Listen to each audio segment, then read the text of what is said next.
Bonsoir à tous, bienvenue dans cette nouvelle vidéo pour débriefer rapidement cette match nul entre Togo et le Sénégal comptant pour la deuxième journée des éliminatoires de la Coupe du Monde 2026.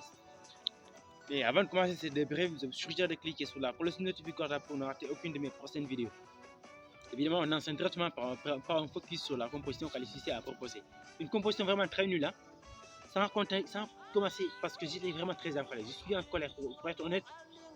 Comment Aliou se permettre de mettre une composition aussi nulle? Pourquoi il se permet de faire certaines choses qu'il sait que ça ne colle pas du tout avec l'équipe du Sénégal? C'est composition 3-5-2, une défense à 3 ou défense en piston avec cette équipe, on sait que ça ne va pas du tout. On sait que Krépin Diatta a déjà réussi à adapter au niveau de l'arrière droit. Pourquoi il persiste à fonctionner sur ce système? On a bien vu que ce système ne fonctionne pas du tout. C'est 3-5-2, tout le monde sait que ça ne peut pas fonctionner parce que cette équipe n'est pas adaptée à ce système-là. Il faut des hommes à leur place. Et comment est-ce possible? Dans un milieu du terrain, on peut laisser un énorme boulevard comme ça. Gana Gueye qui est censé, Gana Gueye et bien évidemment Pape Matar Sarr qui est censé jouer le rôle intermédiaire de milieu offensif et défensif en même temps. Gana Gueye vient se cacher derrière les attaquants. C'est Kouyaté, lui je crois que c'est comme un gardien. C'est pas possible. Vous laissez autant d'espace au niveau du milieu de terrain.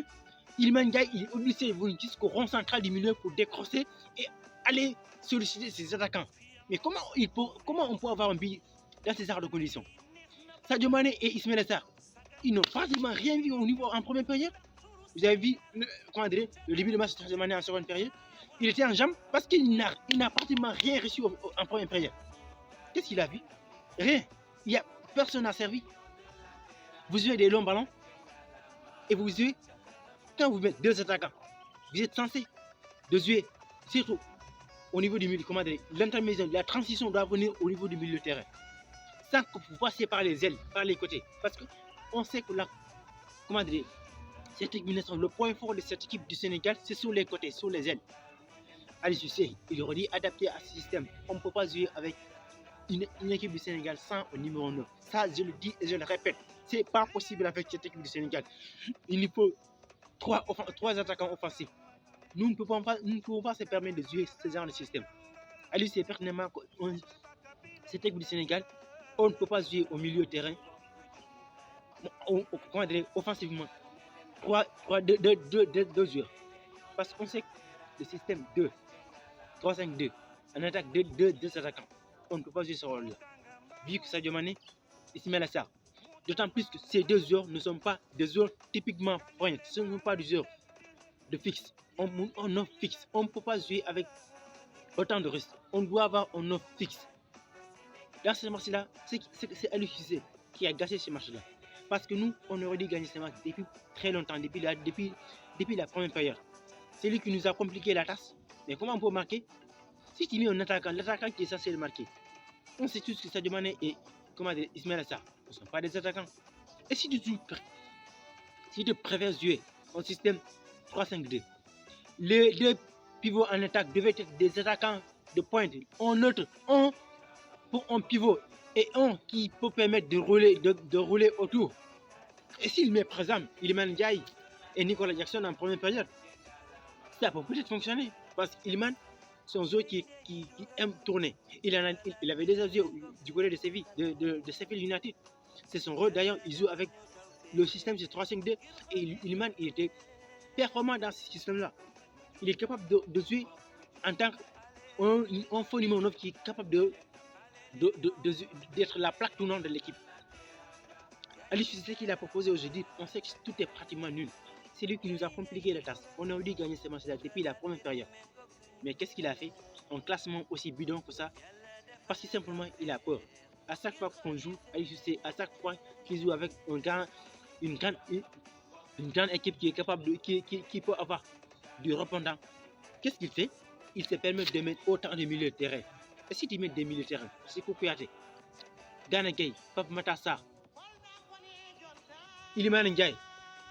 Regardez, 4 milieux de terrain. Parce qu'Iliman, il était pratiquement au rôle du milieu de terrain. Ce qu'il a joué aujourd'hui en première période, c'est comme s'il joue au niveau du milieu de terrain. Mais c'est pas possible, on ne peut pas continuer comme ça. On ne peut pas jouer ce genre de système, ne peut pas y aller. Le Sénégal est obligé de jouer le, le 4-3-3. C'est le système idéal de cette équipe du Sénégal. Parce qu'on ne peut pas se permettre de rater ce genre de match-là.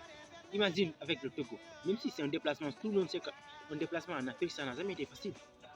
Mais ce qu'Ali Cissé a proposé, c'est pratiquement nul. La seule satisfaction pour moi, évidemment, c'est au niveau du gardien de but. Edouard Mendy a fait un excellent match. Malgré les relances inappropriées de Kalidou Koulibaly, parce que lui, parfois, il donne des ballons très risqués.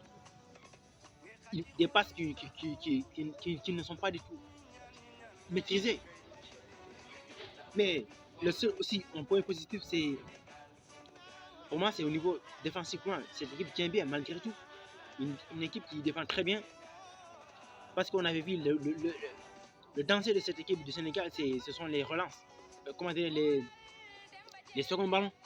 Parce que à chaque fois que la défense essaie de sortir des sorties de balles, ce que je veux dire, des sorties de balles, Koulibaly commet, comment dire, ses Kouyaté, ses dégagements, et roule autour, il retourne contre nous. Et si le ballon retombe, on a du mal à dégager ces ballons. Ce qui amène souvent des dangers du côté de cette équipe, de la défense sénégalaise. Parce qu'on est censé de jouer avec deux centraux et des latéraux. Parce qu'on sait que Jacobs, il était en difficulté parce qu'il est obligé, il s'est lu. Ce sont ces latéraux qui sont censés faire le jeu. Et défensivement, ça ne réussit pas. Le pauvre, il est crevé. Il est censé